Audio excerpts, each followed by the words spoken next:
یقین جانیے وہ دن ایسے تھے کہ نئی کتاب کی آمد توجہ کھینچ لینے والی خبر ہو جایا کرتی تھی، ایسی خبر جو کسی اخبار رسالے میں چھپنے کی محتاج نہ ہوتی، سینہ بسینہ بہت تیزی سے سفر کرتی اور محافل میں موضوع ہو جاتی تھی۔ لگ بھگ 45-46 سال پہلے میں فیصل آباد کے چوک گھنٹہ گھر کے قرب میں واقع محفل ہوٹل میں بیٹھا تھا، وہیں جہاں شام ڈھلے ریاض مجید، احسن زیدی، انور محمود خالد اور کئی دوسرے ادیب اور شاعر محفل جماتے تھے۔ علی اکبر عباس کا نام اور ان کی پہلی کتاب بر آب نیل کی آمد کی دھمک سنی تھی۔ کتاب کے حصول کے لیے مجھے لاہور جانا پڑا تھا۔ نیلے رنگ کے سرورق پر جیسے روشنی پھریری لے کر طلوع ہو رہی تھی۔ یہ ایسی کتاب تھی کہ جس میں شاعر نے اپنا کل کلام سمیٹ کر چھاپ نہیں لیا تھا، اس میں منتخب کلام تھا اور پیشکش کا قرینہ بھی ایسا کہ جوں جوں ورق الٹتا آگے بڑھتا توں دلچسپی فزوں تر ہوتی جاتی۔ یہ جملہ لکھا نہیں، لیکن وہ کتاب میں نے کھولی تھی، آپ دیکھیے کہ اس میں جو صفحات آپ غزلیں چل رہی، پہلے نعت تھی، نعت کے بعد ایک اکیلا شعر تھا ایک صفحے پہ اگر میں بھول نہیں رہا، تو پھر اس کے بعد غزلیات شروع ہوتی تھی اور بہت ساری جگہوں پہ وہ ایک ایک سطر انہوں نے دی ہوتی تھی، ایک ایک مصرع دیا ہوتا تھا۔ اس مصرے کا بڑا اپنا لطف تھا، یعنی کتاب کو پیشکش کا جو اس کا سلیقہ تھا وہ اتنا مزے کا تھا، اور آخر میں نثر جو تھی اس کا بھی ایک اپنا لطف تھا، کیونکہ میں نثر کا آدمی تھا تو اس نثر نے بھی بڑا لطف دیا تھا۔ تو کتاب کو اس طرح پریزنٹ کرنا کہ جیسے آپ اسے پڑھتے ہیں تو اس میں بھی ایک آپ اسے دلچسپی لیتے، تو شاید ایسا کتابیں اس طرح نہیں آتی تھی۔ ہم اکثر یہ کرتے ہیں کہ اپنا کلام جمع کر کے اس میں شائع کر دیتے ہیں۔ تو مجھے یاد ہے کتاب کھولتے ہی جو جملہ میرے استقبال کر رہا تھا وہ یہ تھا: 8 سمتوں کی ایک سمت سفر بر آب نیل۔ کتاب کا مواد 4 حصوں میں منقسم کر کے چھاپا گیا تھا: غزل، نظم، غنائی اور کلمات، اور یہیں سے کتاب کو دیکھنا ہی اسے مختلف کر دیتا تھا۔ کتاب بھی مختلف تھی اور شاعری کا مزاج بھی۔ انجم رومانی نے تو علی اکبر عباس کو مشکل پسند شاعر کہہ دیا تھا، گہری سوچ کا شاعر، ایسی گہری سوچ کا جس کا معاملہ جدید انسان اور انسانیت سے ہے۔ اس شاعر کے سامنے پھیلی کائنات کی کئی جہتیں ہیں اور انسان کو بہت ہی لطیف سطحوں پر ہر جہت سے اپنا تعلق قائم کرنا ہے، اور اسی تعلق کو ہر زاویے سے دیکھتے ہیں۔ نقطہ ایک ہی مرکز کتنے زاویوں کا ہے، زاویوں کے بازو ہیں کائنات کی جہتیں۔ انجم رومانی نے اس شاعر کو مشکل کیا کہا، یار دوست اسی کو لے اڑے تھے، مگر بہت جلد ان کے ہاں موجود غنائیت کے عنصر اور تاثیر کی لپک نے یہ تاثر زائل کر دیا تھا۔ میں صدا جو دیتا ہوں ہونٹ سب کے ہلتے ہیں، روح بن کے میں بے حس پیکروں میں اترا ہوں۔ بر آب نیل کے بعد در نگاہ سے آئی اور پھر 4 دن، اور ہر بار علی اکبر عباس یکساں متوجہ کرتے رہے۔ تاہم 1990 میں رچنا کی آمد کی بات ہی الگ تھی۔ یہاں وہاں جیسے ہر ایک کی زبان پہ اس کتاب کا نام تھا۔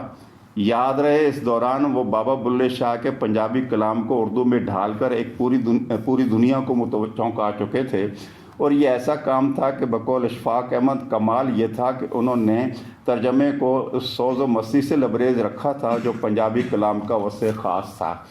شاید یہ اس فضا کا اثر تھا جو بابا بلے شاہ کے کلام کی قربت میں انہیں میسر رہی، یا جھنگ کے جم پل اس شاعر کے اپنے خالص تخلیقی آہنگ کا وفور کہ اس بار انہیں ایک نئی پہچان دے گیا تھا۔ اردو غزل کی ایک پہچان اس کی رضا خیالی ہے، اس کے مزاج سے فاصلے پر رہنے والوں کے لیے یہ ایک خامی کے طور پر لی جاتی رہی، اور اس کا قرب پا لینے والوں کے لیے ایک نادر خوبی جو کہیں کہیں تو خیال اور احساس کو جمال پارے میں ڈھال کر حیرت انگیز کرشمہ ہو جاتی ہے۔ خیر، ناصر کاظمی کی پہلی بارش نے غزل میں بھی ایک تسلسل رکھ لینے کے امکانات کی طرف متوجہ کیا تھا۔ شاید اس سے بھی پہلے ایسا ہوا ہو، مگر جو فضا بنی تھی اس میں علی اکبر عباس اور غلام حسین ساجد اور صابر ظفر بھی کسی نہ کسی حد تک شریک رہے تھے۔ تاہم علی اکبر عباس جو غزل کی مستحکم روایت سے پوری طرح وابستہ تھے اور اپنے احساس کے اعتبار سے قدرے مختلف بھی، رچنا میں کچھ ایسے ادا سے سامنے آئے تھے کہ مقامی ثقافتی زندگی کے سارے مظاہر غزل کی تہذیبی لسان میں بہم ہو گئے تھے۔ یہاں سے ہم اس علی اکبر عباس کو دیکھتے ہیں تو وہ غزل کی مجموعی روایت میں الگ سے کھڑے نظر آتے ہیں۔ اس مجموعے کی غزلیں اپنے اسلوب، لفظیات کے چناؤ اور موضوعات کے اعتبار سے مختلف اور ہمارے روزمرہ کے رنگوں ہنرمندی سے شعر بنا لینے میں کچھ ایسے طاق تھیں کہ ان میں ایک تسلسل قائم ہوتا چلا جاتا تھا۔ بقول غلام حسین ساجد، رچنا علی اکبر عباس کا ایسا شعری کارنامہ ہے جس کے ذریعے انہوں نے اردو غزل کے آوارہ صفت رویوں کو ایک گھر دیا تھا، ایسا گھر جو صرف ایک قطع اراضی پر کھڑی کی جانے والی بے روح در و دیوار کی عمارت نہ تھی، اپنے مکینوں کی دھڑکتی زندگیوں کی امین بھی ہو گئی تھی۔ جس طرح کوئی عمارت ایک اینٹ کے دوسری اینٹ کو تھام لینے اور ایسے ہی تعلق کے تسلسل کو راہ دینے سے بنتی ہے، علی اکبر عباس اس کتاب میں اس تخلیقی اور جمالیاتی تسلسل کو ممکن بنانے میں کامیاب رہتے ہیں۔ بلے شاہ کی قربت میں زبان کے جس ذائقے نے انہیں لطف دیا تھا، اس میں ان کے اپنے وسیب کا لطف گھل مل کر اس مجموعے کی زبان کو ایک نیا آہنگ عطا کر گیا تھا۔ خیال اور احساس کے تار کو توڑے بغیر غزل کے لیے نئی مگر تہذیبی لسانی منطق کی جمالیاتی سطح پر تشکیل اور تظہیر کی یہ دوسری خصوصیت تھی جو انہیں اپنے ہم اثروں سے الگ کر کے دکھانے لگی تھی۔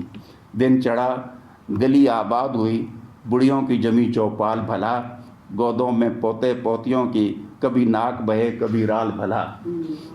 سن پھیری والے کی گھنٹی، کسی بچے نے جو روراں کی، چنی کا کونا کھول کہا، لو ایک ٹکا میرے لال بھلا۔ کھڑکی سے بہو آوازیں دے، چل اندر آ جا ہن بے بے، مجھے ہانڈی روٹی کرنی ہے، نکڑے کو آن سنبھال بھلا۔ علی اکبر عباس کی اس کتاب کی غزلیات میں پنجاب اور اس کی ثقافت، یہاں کا دیہی ماحول اور رشتے ناطے، یہاں کے کھیت کھلیان اور بدلتے موسم بول رہے ہیں، اور میں سمجھتا ہوں کہ یہ وہ خاص رنگ پچکاری تھی جو اس شاعر کے ہاتھ لگی تھی، اور اس نے سلیقے سے غزل کی فضا پر اس کے سارے رنگ برسائے تھے، کچھ اس طرح کہ یہ تجربہ شعوری کوشش ہو کر بھی شاعر کے اپنے سچے تخلیقی آہنگ کا مظہر ہو گیا تھا۔ ایسے میں اگر علی اکبر عباس کو پنجاب کا نذیر اکبر آبادی اور رچنا کو آدمی نامہ جیسی بسیط شعری دستاویز کہا گیا ہے تو یہ نادرست بھی نہیں ہے۔ اس شاعر کا سفر یہاں رکتا نہیں، آگے چلتا ہے۔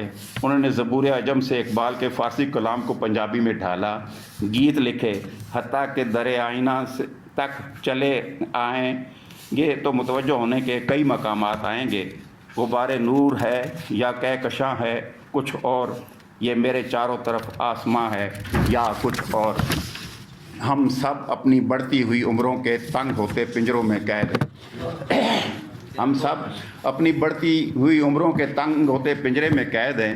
یہی معاملہ یقیناً علی اکبر عباس کو بھی درپیش ہے، مگر ان کے اندر اس اسیری میں بھی خواہش پرواز پوری طرح بیدار ہے اور پر کھلے ہوئے ہیں۔ کوئی کر سکتا نہیں خواہش پرواز اسیر، قید ہوتے ہیں تو آواز کے پر کھولتے ہیں۔ ہم نے انہیں چاق و چوبند دیکھ رکھا ہے، اب بھی پہلی کی طرح وجیح اور ذہنی اور تخلیقی سطح پر بیدار اور توانا ہیں، مگر پچھلے کچھ برسوں سے انہیں سہولت سے چلنے میں دقت ہوتی ہے۔ وہ تھم تھم کر چلتے ہیں، مگر ایسے میں بھی وہ ادبی پروگراموں میں چل کر آتے ہیں اور ہمارے درمیان آپ بیٹھتے ہیں، اور جب یہ کہتے ہیں چلتے رہنے سے غرض ہے کسی منزل سے نہیں، ایک منزل کے لیے کون کہیں جاتا ہے، تو یقین جانیے ہمارے اندر سست پڑتا وجود بھی حرف تازہ کو عبارت کرنے کا شعار کرنے والے اس توانا تخلیقار کی صحبت میں نئی زندگی پا لیتا ہے۔ کہہ لیجئے وہ اس اعتبار سے ہمارے محسنوں میں شمار ہوتے ہیں۔ بہت شکریہ۔